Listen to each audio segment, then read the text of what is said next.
আগের ভয়া এমনে ব্যাপারটা ছিল যে যখন আমি বাইকটা 50 আপ করতাম স্পিড, তখনই প্রচুর পরিমাণে আর কি ওই বাতাসটা আর কি ধরা শুরু করতো, নয়েজটা ধরা শুরু করতো।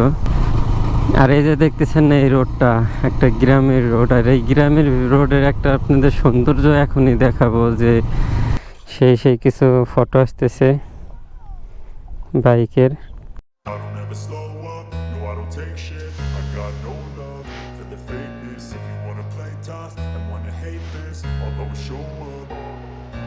I don't ever slow up, no I don't take shit. I got no love for the fakeness. If you wanna play tough and wanna hate this, I'll always show up. আসসালামু আলাইকুম এভরিওয়ান, আই হোপ আপনারা সকলেই ভালো আছেন এবং আমিও ভালো আছি। তো জিপিএক্স ডেমন নিয়ে বেরিয়ে পড়ছি একটু এলাকায় দিয়ে ঘোরাঘুরি করার জন্যে। আর মূলত একটা টেস্টিং ভিডিও চলতেছে।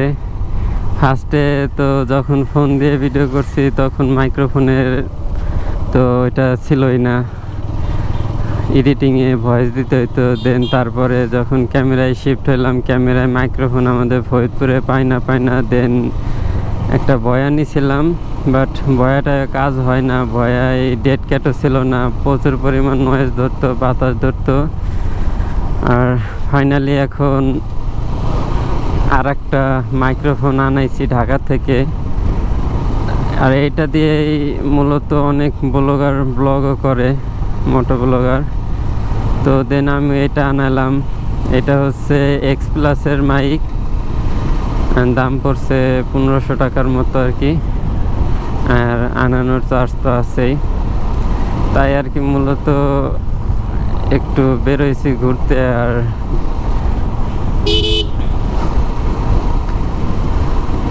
মাইক্রোফোনটার একটু টেস্ট করা হয়ে যাইতেছে। তো এখন আশা করি আর কারো এই অন্তত ভয়েস বা মাইক নিয়ে, সাউন্ড নিয়ে আর কি কারো কোনো প্রশ্ন আর থাকবে না, বা কিছু বলার আর কোনো অপশন থাকবে না।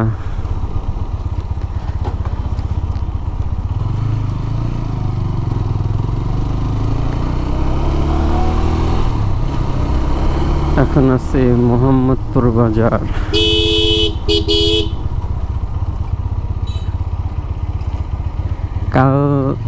কাল পরশু শহরের দিকে গেছিলাম, ফরিদপুরের দিকে। বাট ফরিদপুরের দিকে, শহরের দিকে এখন যাইতে মনই চায় না। কারণ কি জানেন, যে এই যে আমাদের গ্রামের রোডে ঘুরতেছি, রোডঘাটগুলো কত সুন্দর।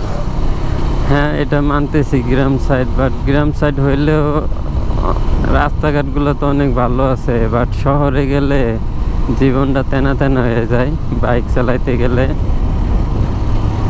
তো স্পিড আছে এখন 70-এর কাছাকাছি। তো দেখবো যে যখন আমি ভিডিওটা দেখবো যে বাতাসটা ধরছে কতটুকু, কেমন কি, ওই জিনিসটা আর কি দেখতে হবে। আগের ভয়া এমনে ব্যাপারটা ছিল যে যখন আমি বাইকটা 50 আপ করতাম স্পিড, তখনই প্রচুর পরিমাণে আর কি ওই বাতাসটা আর কি ধরা শুরু করতো, নয়েজটা ধরা শুরু করতো।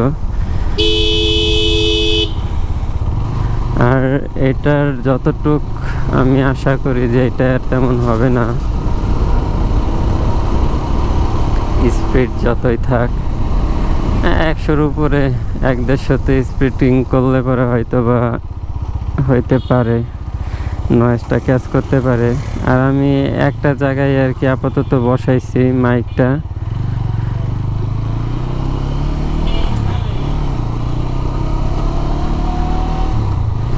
তো এখন আর কি টেস্ট করি নাই যে এই জায়গাটা, এখন যে জায়গা বসাইছি এই জায়গা থেকে ভিডিওটা কেমন কি ধরতেছে।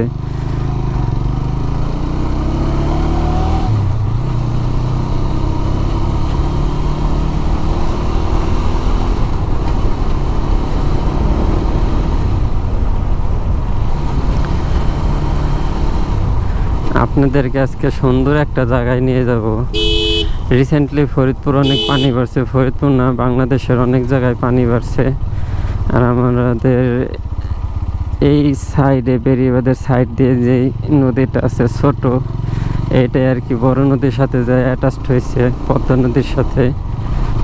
আর এই যে দেখতেছেন না, এই রোডটা একটা গ্রামের রোড, আর এই গ্রামের রোডের একটা আপনাদের সৌন্দর্য এখনই দেখাবো যে এই গ্রামের রোড দিয়ে যাবো আর রোড দিয়ে বাইরে নেওয়ার পরে যে কত সুন্দর একটা জায়গা আপনাদের সামনে চলে আসবে, ওই জিনিসটা আর কি দেখতে পারবেন এখনই।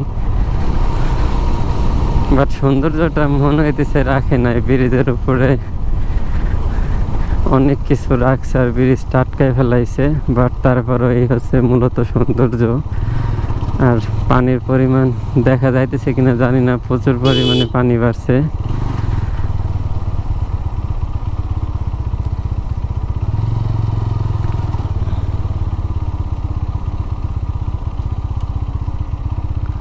তো এই জায়গাটা দাঁড়াই, তো এই হচ্ছে পানির অবস্থা, প্রচুর পরিমাণে পানি বাড়ছে এই জায়গা। রোডটা এখনো পাকা হয় নাই, পাকা হলে একটু নিকলি নিকলি ফিল আসবে। তো ভিডিওটা চেক দেই, ভয়েস কেমন ধরছে দেন, তারপরে আবার ভিডিওতে ব্যাক করি। তো এই ব্রিজের এই জায়গায় অনেকক্ষণ দাঁড়াইছি, কিছু সময় পার করতেছি, আর বাইকের কিছু ফটো ক্যাপচার করতেছিলাম আর কি। সেই কিছু ফটো আসতেছে বাইকের। তো এদিকে সবাই পাট নিতেছে, এখন পাটের মৌসুম, তো আর অলরেডি বৃষ্টি শুরু হয়ে গেছে অনেক, যার কারণে আর কি এখন এই জায়গা থেকে চলে যাইতে হবে। বাট ওয়েদার আর জায়গাটা কিন্তু এক কথা অনেক জোর ছিল। ক্যামেরাটাও ওয়াটারপ্রুফ কিনা আমি মানে আছে কিনা, আমি যেহেতু সেকেন্ড হ্যান্ড নিয়েছিলাম তাই আর কি শিওর বলতে পারবো না, তাই ক্যামেরাটাও ভিজাইতে চাইতেছি না।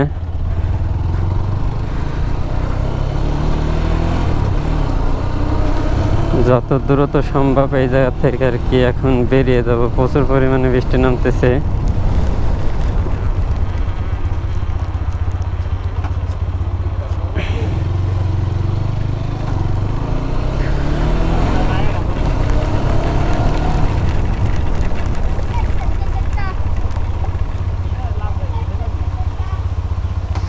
আচ্ছা বৃষ্টিটা যাক, তারপরে আবার ভিডিওতে ব্যাক করতেছি। 2000 years later. Welcome back everyone. তাহলে বৃষ্টির কারণে তখন তাড়াহুড়া করে ক্যামেরাটা বন্ধ করে দিছি, আর আপনারা দেখছেন অবশ্যই লাস্ট ক্লিপটায় যে সেট আপটাও খুলে ফেলাইছি তাড়াহুড়া করে। তো প্রচুর পরিমাণ বৃষ্টি হয়েছে, আর বৃষ্টির কারণে ভিডিওটা পরে আর কন্টিনিউ করতে পারিনি, যার কারণে ডিরেক্টলি এখন চলে আসছি বাসায়। আর এই হচ্ছে সেই মাইক্রোফোনের কভারটা, তো প্রি স্টিকার মিস্টিকার অনেক কিছু আছে, কারণ এটা ঢাকা থেকে কুরিয়ার হয়ে আইছে। আর এটা হচ্ছে এক্স প্লাসের মাইক প্লাসের, আর ভিতরে এই সুন্দর একটা ব্যাগ থাকে, আর যার ভিতরে একটা ডেড ক্যাট, একটা মাইক্রোফোন আর এই কনভার্টারটা থাকে। আর অনেক ভিডিওতে আপনারা এটা রিভিউ দেখছেন, তো আশা করি এটা সম্পর্কে আপনাদের অনেকেরই আইডিয়া আছে। আর আমি আজকের এই ভিডিওটাও আপনারা হয়তো বা বুঝতে পারছেন যে আসলে মাইক্রোফোনটা কেমন কি। আর আই হোপ আপনাদের আজকের ভিডিওটা অনেক ভালো লাগবে, আর পুরো যে মাইক্রোফোনের এখনকার ভয়েস কোয়ালিটিটা আপনারা স্যাটিসফাইড হবেন, আর ভয়েস কোয়ালিটি নিয়ে বা এই নয়েজ বাতাস এইগুলো নিয়ে আপনাদের আর কোনো কমপ্লেন বা কোনো অভিযোগ থাকবে না। তাহলে আজকের ভিডিওটা এই পর্যন্তই, আর নেক্সটে আপনাদের এই মাইক্রোফোনের সাথে আপনাদের সাথে ভিডিও হইতে থাকবে কন্টিনিউ। আশা করি আপনাদের অনেক ভালো ভালো ভিডিও কন্টিনিউ দিতে পারবো। আর নেক্সটে আপনাদের জন্য জিপিএক্স ডায়মন্ডের গুড সাইড আর ব্যাড সাইড নিয়ে একটা ভিডিও আসতেছে, তো আশা করি ওইটার জন্য আপনারা সবাই অপেক্ষা করবেন। তাহলে no more today, still mister safe, right safe, and don't forget to subscribe my YouTube channel. Good bye, tata.